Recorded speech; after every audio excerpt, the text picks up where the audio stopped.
Hey guys, Infidel 1258 here. Today I'm going to clip for you a scene from a recent live event with my members.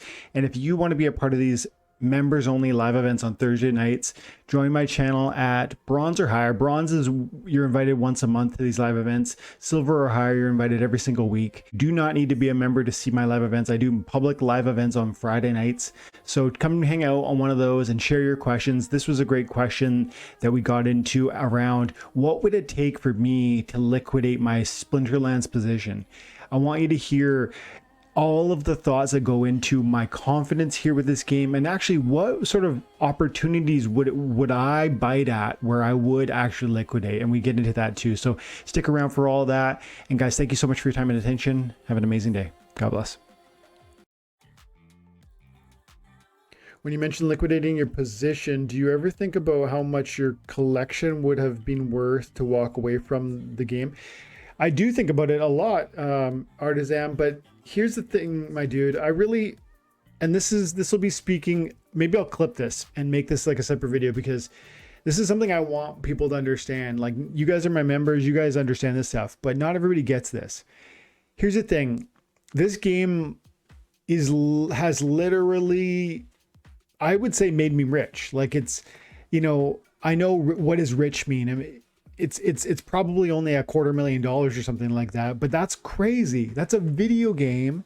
Like, I can show you in my main account, I've got $80,000 worth of cards. That's 80,800 is for my main account. And then I've got, well, I don't even want to click on them all, but I mean, look, this one's got 250,000 power. This one's got 280,000 power. This one's got 212, 230, 230, 290, 200, 150. Each one of those is probably worth, I'm going to say $5,000. Like, this one's worth 11 grand. I don't want to do it for every one of them. It's just too much effort, but you know, 4 grand. So if you called every one of them 5 grand, you know, 5, 10, 15, 20, 25, 30, 35, 40. And this one was actually 10. So 50-ish. So it's about $130,000 in cards.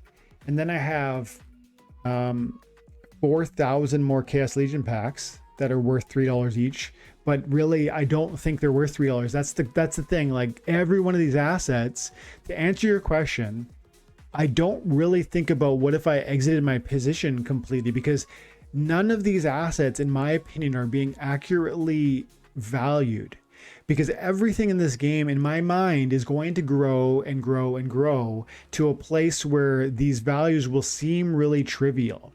And I've seen it happen before, and I'm confident it's going to happen again. And so, you know, you might say, well, wouldn't it be prudent if you took some of that money out of the off the table? Well, I mean, I took $1,500 and I bought this computer that I'm talking to you on, and that's a tangible need that really was important to me, and I needed a computer, and you know, this game paid for that. But I also like this game. So it's like I've said so many times, if you think this game is fun, and if you believe in the future, which usually would require you to believe in the developers and the vision, then, you know, I think you need to have a slice of this pie. That's how I view it. And that's why I'm so interested in playing the game, as well as receiving those rewards that are really trivial. Like, you saw my season rewards here today. You know, there was a lot of them, and that's awesome. But how many of those cards were worth anything major, right? It was like 10 cents, 5 cents, 3 cents, 2 cents, right? We didn't even check because none of them were really astounding. And sure, I got 6 Chaos Legion packs, and that is great. But I'm saying, like, most of those rewards were really seemingly trivial. But the question really isn't, for me anyways, and maybe you got a different, you know, consideration and story.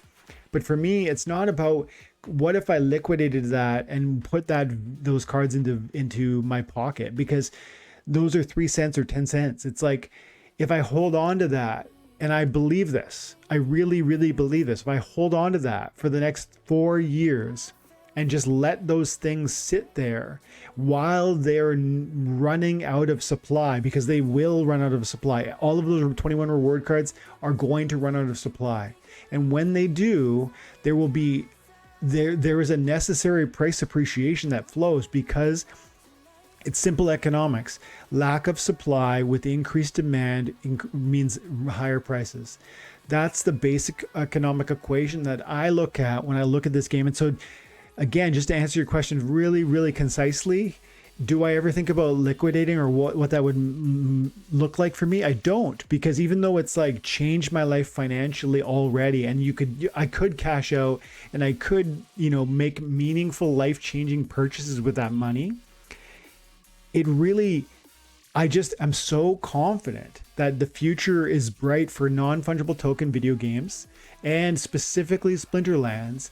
And like I said, I like the game and I believe in the vision and development team that are at work here. And so for all of those reasons and for that full picture, I wouldn't ever, at least not at this time, consider selling all of my assets. I really can't imagine what that would look like where I would do that. But I can imagine where I would selectively sell maybe all of my SPS. And I don't want to do that. I want to get 1 million SPS, but I've said, and I'll reiterate here, I would sell, in fact, I did sell all of my SPS to buy like 10,000 Chaos Legion packs. And I would maybe do it again if the price really flew up and I found that the price of SPS was then disproportionately high compared to, for instance, reward cards or something like that, or maybe plots of land. And so for me, it's never about stepping out of the game, really. It's about how might I move around within the game and reallocate that investment that I've already accumulated in different ways so that I'm going to be stretching the investment dollar. That's how I look at it. And that's my view and vision for like the next 4 years of this game and my investment strategy within it. I hope that answers your question. And if you have any follow-ups on that, I'm happy to explore that. I think so many people are curious about that and don't really understand what this game can be. So the more we talk around that topic, I think hopefully we can help people understand that these assets really are deflationary in nature, and that I really think over the long enough time horizon, like 4 years, we're going to be seeing that these cards that are being printed today are going to be so much more expensive.